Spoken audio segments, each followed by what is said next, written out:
வெப்பக்காற்றை விட வெறுப்பு காற்று அதிகம் வீசுகிறது இந்திய நாடாளுமன்ற தேர்தலில். இந்தியா ஒரு மதச்சார்பற்ற நாடு. இங்கு அனைத்து மக்களுக்கும் சட்டதிட்டங்களுக்குட்பட்டு தங்கள் விருப்பம் போல வாழ எல்லா உரிமைகளையும் உறுதி செய்கிறது இந்திய அரசியலமைப்பு சட்டம். ஆனால் ஒரு குறிப்பிட்ட மதத்தினரை, குறிப்பாக சிறுபான்மை மக்களை குறிவைத்து பேசுவது, அவர்களின் மனம் புண்படி தொடர்ந்து பேசிக்கொண்டே இருப்பது நியாயமா என்ற கேள்வி தற்போது நாடு முழுக்க எழுந்திருக்கிறது.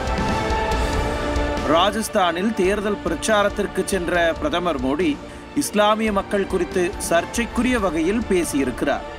வாக்கு வங்கி அரசியலுக்காக அரசியல் கட்சி தலைவர்களும் நாட்டின் உயர் ஆட்சி பதவியில் இருக்கக்கூடிய பாரத பிரதமரும் இது போன்ற சர்ச்சைக்குரிய கருத்துக்களை வெளிப்படுத்துவது இந்திய இறையாண்மைக்கு உகந்ததல்லவே. இஸ்லாமிய மக்கள் மனது புண்படும்படி கருத்துக்களை தெரிவிப்பது எந்த விதத்திலும் ஏற்புடையதல்ல என்பதுதான் ஒட்டுமொத்த மக்களின் எண்ணங்களாகவே இருக்கும். அதிலும் குறிப்பாக அரசியல் கட்சி தலைவர்களும் ஆட்சி அதிகாரத்தின் உயர் பதவிகளில் இருப்பவர்களும் இது போன்ற கருத்துக்களை தவிர்ப்பதுதானே நாட்டின் நலனுக்கும் மத நல்லிணக்கத்திற்கும் நல்லது. அரசியல் கட்சி தலைவர்களின் இது போன்ற சர்ச்சை கருத்துக்கள் சிறுபான்மையின மக்கள் மனதில் அச்சத்தை ஏற்படுத்துவதோடு மத உணர்வுகளை தூண்டும் விதமாக அமைவதையும் மறுக்க முடியாதே.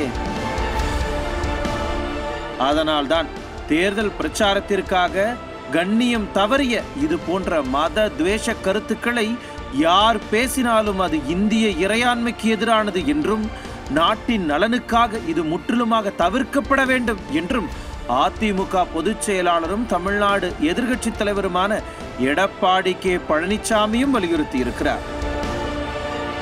இதனை வெறும் தேர்தல் பரப்புரை என்று கடந்து போய் விடுவது நியாயமாக இருக்குமா?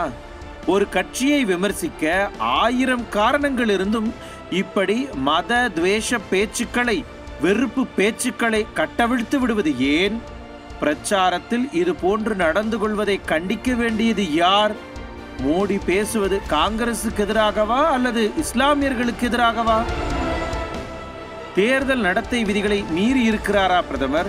தேர்தல் ஆணையம் நடவடிக்கை எடுக்காமல் வேடிக்கை பார்ப்பது ஏன் என்பன போன்ற கேள்விகள் மக்கள் மனங்களில் தானாகவே எழுகின்றனவே. அதற்கு காலம்தான் கண்டிப்பாக பதில் சொல்ல வேண்டும். நியூஸ் ஜே செய்திகளுக்காக இணையாசிரியர் மனோஜ்குமார் கோபாலன்.